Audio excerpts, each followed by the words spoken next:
আসসালামু আলাইকুম রহমতুল্লাহ। যে যেখান থেকে আমার ভিডিওটা প্লে করছেন অসংখ্য ধন্যবাদ।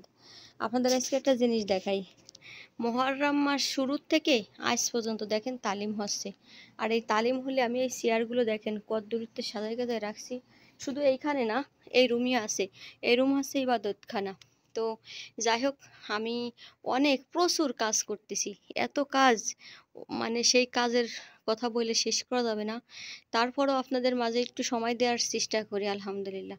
কিন্তু কথা সেটা না, কথা হচ্ছে কি দেখেন, আমি যে এত পরিমাণের কাজ করি, তারপরে আমি বলতেছি মা, তোমরা তো প্রত্যেকটা দিন রাত্রি বিকেলে সকালে এরকম 3 বেলা তালিম করো, আর আমি এত কষ্ট করে তোমাদেরকে জোগাড় যাতে করে আমি এত কাজ করে বারাকা বান্ধে বান্ধে দিই, সব কিছু করি। তো আমার আল্লাহ পাক যদি আমার কোনো গুনার কারণে যদি দোজখে দেয়, তা তুমি সেই সময় কি কোনো সহযোগিতা করবা?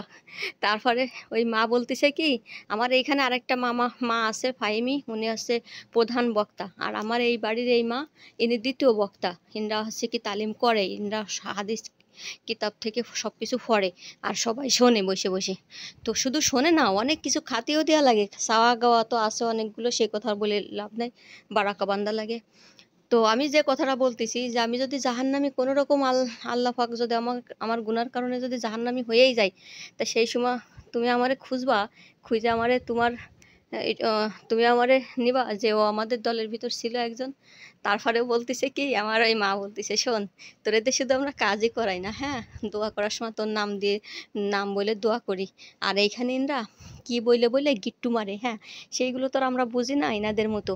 তা ইনরা যে একটা কাপড়, সেই কাপড় কয় কি যে ইরাকের কাপড়, এটা মদিনার কাপড়, এটা কাবা শরীফের ওইখানের কাপড়, মানে ছোঁয়ায় ছোঁয়ায় নিয়ে আসে, মুসাই মুসাই মেসেজ করে নিয়ে আসে। সেই কাপড় করে কি এরা মাথায় দিয়ে গড়ে রুমের ভিতর দিয়ে গড়ে, আর এক একজনের একটা মুড়ে গিরি দেয়, কি কি যেন ফড়ে ফইটা গিরি দেয়। তাই বলতেছে, এই মা বলতেছে কি, তোর নামের উপরে আমি গিরি দিয়ে গিট্টু দিয়ে রাখছি। এই যে আমাকে এই দলের ভিতর যদি কেউ কখনো, আল্লাহ পাক তো আমরা তো জান্নাতি, এরা এরা নিশ্চিত, এরা বলে কি আমরা জান্নাতি। এরা কখনো বলে না যে আমাদের জাহান্নামে আল্লাহ দেবে। এরা সবসময় বলে কি এরা জান্নাতি, কারণ আমি বিশ্বাস করি যে এরা জান্নাতি। কারণ জান্নাতি কেন বা হবে না? এরা সুদের সাথে জড়িত নাই, ঘুষের সাথে জড়িত নাই, যৌতুকের সাথে জড়িত নাই, মিথ্যার সাথে জড়িত নাই। তারপরে এরা আছে কি বাজে কোনো কথাবার্তা নিয়ে জড়িত নাই। তো আলহামদুলিল্লাহ, এই কটা কাজ যদি কারোর ভিতর যদি না থাকে, তা সে তো ইনশাআল্লাহ জান্নাতি। তো তা এরা একদম মনে প্রাণে বিশ্বাস করে এরা মরার সাথেই জান্নাতি। পরে আমি বলতেছি, আমারে তোমরা নিয়ে যাইও, আমারে থুয়ে যাবা না যদি আমার আল্লাহ জাহান্নামে দেয়। তা বলতেছে কি, না, তোরে জান্নাতে দেবে। আমি বলছি, তার মানে কয় কি, তোরে আমরা মাঝখানে রাইখে এমন একটা ধাক্কা দেবো, এক ধাক্কায় জান্নাতে ঢুকাই দেবো। তারপরে আমি করছি কি, যাক আলহামদুলিল্লাহ। তা যাই হোক, ইনরা তো ইনরা বলে, কিন্তু তারপরও ইনাদেরকে আমি বলে রাখছি যে তোমরা আগের এই দলের যদি আল্লাহ হক কবুল করে নেয়, জান্নাতি করে, তাহলে অবশ্যই আমার জন্য তোমরা ফেলে রাইখে জান্নাতে যাবা না, জান্নাতের ভিতর যাইও, আমি তোমাদের খেদমত করতে চাই। তাই বলতেছে ইনশাআল্লাহ ইনশাআল্লাহ।